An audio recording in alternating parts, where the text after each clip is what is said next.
Modi cabinet ने बहुत बड़ा फैसला लिया है। ऐलान किया कि वो जनगणना, जाति जनगणना के साथ ही जाति वाली जनगणना करवाएगी। ये वो मुद्दा है जिस पर विपक्ष के नेता काफी मुखर रहे हैं, लेकिन इस ऐलान के साथ ही सरकार ने कांग्रेस की पिछली सरकारों पर भी वार किया।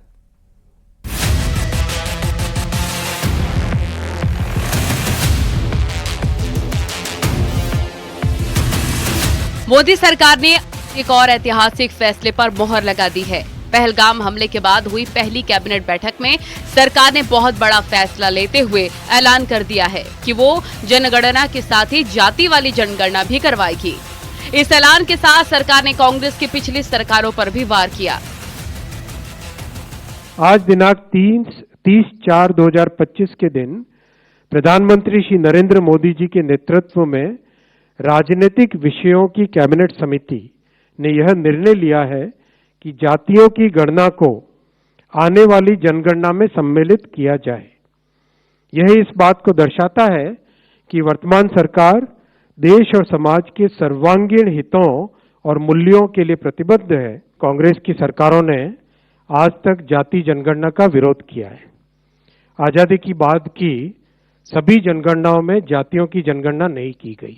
1947 के बाद से अगर देखें, जातिगत जनगणना के फैसले को केंद्रीय मंत्री अमित शाह ने भी ऐतिहासिक करार दिया।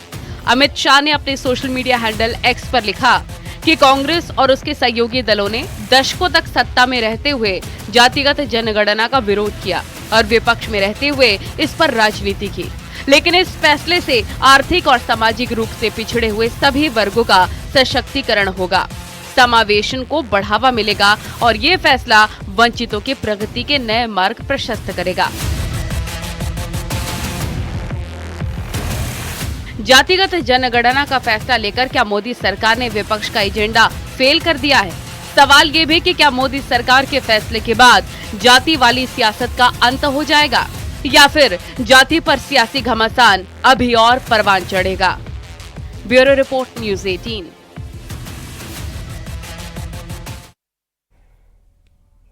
जाति जनगणना कराने के फैसले का विपक्ष ने स्वागत किया। साथ ही विपक्षी नेताओं में इसे क्रेडिट लेने की अब होड़ मच गई है कि किसके दबाव में आकर सरकार ने इस मांग को माना है।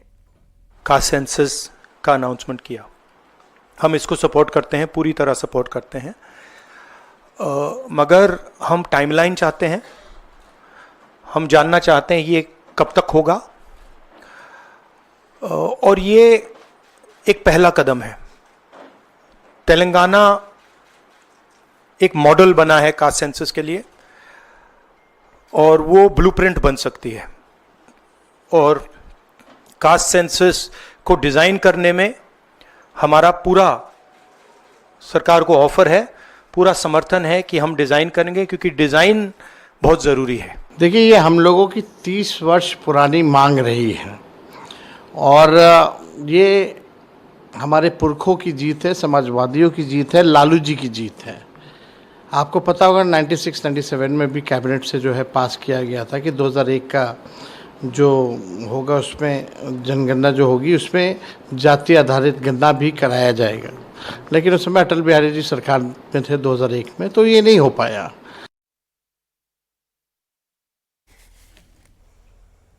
वहीं मोदी सरकार के जातीय जनगणना कराने के फैसले का सत्ता पक्ष ने भी स्वागत किया। पीएम मोदी को धन्यवाद देते हुए कहा कि सरकार ने दलित पिछड़ों के लिए बड़ा काम किया है। ये निर्णय का सब लोग इंतजार कर रहे थे और विश्व के सबसे बड़े नेता ने ऐसा निर्णय लिया जिससे पूरे भारत में, मैं इस वक्त गोरखपुर में हूँ, खुशी की लहर फैल गई है। धन्यवाद प्रधानमंत्री जी। और भाजपा की निस्वार्थ सोच, मोदी जी की निस्वार्थ सोच हमेशा विश्व के सामने आई है, भारत के सामने आएगी। आज जितने भी हमारे पिछड़े वर्ग के, दलित समाज के, अति पिछड़ा वर्ग के, कुंठित शोषित जिन लोगों के लिए कभी पिछली सरकारों ने कुछ नहीं सोचा, आज के इस निर्णय ने एक इतिहास रच दिया है। भारत के अंदर 140 करोड़ की आबादी में 25 करोड़ की आबादी यूपी की है। उस समय किस जाति के कितने लोग रहते हैं, उदाहरण स्वरूप माना कि हमने एससी समाज को, ओबीसी समाज को हम देते हैं आरक्षण। कई बार ऐसा होता है कई लोग आरक्षण से छूट जाते हैं, तब हमारे पास एक डाटा इकट्ठा होना ही चाहिए कि इस डाटा से हम किस वर्ग के कौन लोग हैं जो सरकार की तरफ से योजनाएं हैं उनको मिल जाए, ये डाटा इकट्ठा करने की बात कर रहे हैं। हम जातिगत भेदभाव किसी कीमत पर नहीं बढ़ने देंगे। अखिलेश और बाबा साहेब आम्बेडकर के पोस्टर पर विवाद को लेकर अखिलेश यादव का बयान आया। उन्होंने कहा कि अपने कार्यकर्ताओं को वो समझाएंगे कि भविष्य में इस तरह की गलती ना करें, किसी भी महापुरुष के साथ इस तरह की तस्वीर न बनाएं।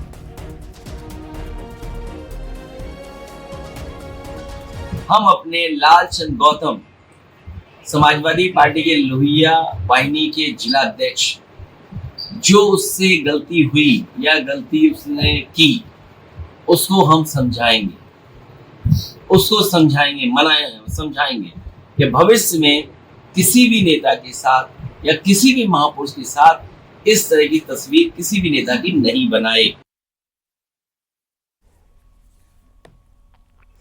वहीं एसपी ऑफिस के बाहर विवादित पोस्टर लगाने वाले सपा के लोहिया वाहिनी के नेता लालचंद गौतम ने कहा कि उनकी मंशा किसी की भी भावना को आहत करने की नहीं थी। वो पार्टी के अध्यक्ष अखिलेश के प्रति अपनी आस्था जाहिर करना चाहते थे। अखिलेश यादव जी कर रहे हैं, तो ये मैं अपनी भावना से, अपनी स्वेच्छा से परम पूज्य बाबा साहब जो हमारे भगवान हैं, माननीय राष्ट्रीय अध्यक्ष जी भी हम दलितों का भगवान है, उनको उनकी निगाह से देखकर हमने अपनी, लेकिन ये हमारी भावना, ये हमारी अपनी भावना, वो उनकी भावना नहीं हो सकती है, ये हमारी अपनी भावना थी, क्योंकि हम दलित समाज से हैं और बाबा साहब को हम लोग मानते हैं। बाबा साहब के मिशन को माननीय राष्ट्रीय अध्यक्ष जी आगे बढ़ा रहे हैं और उनके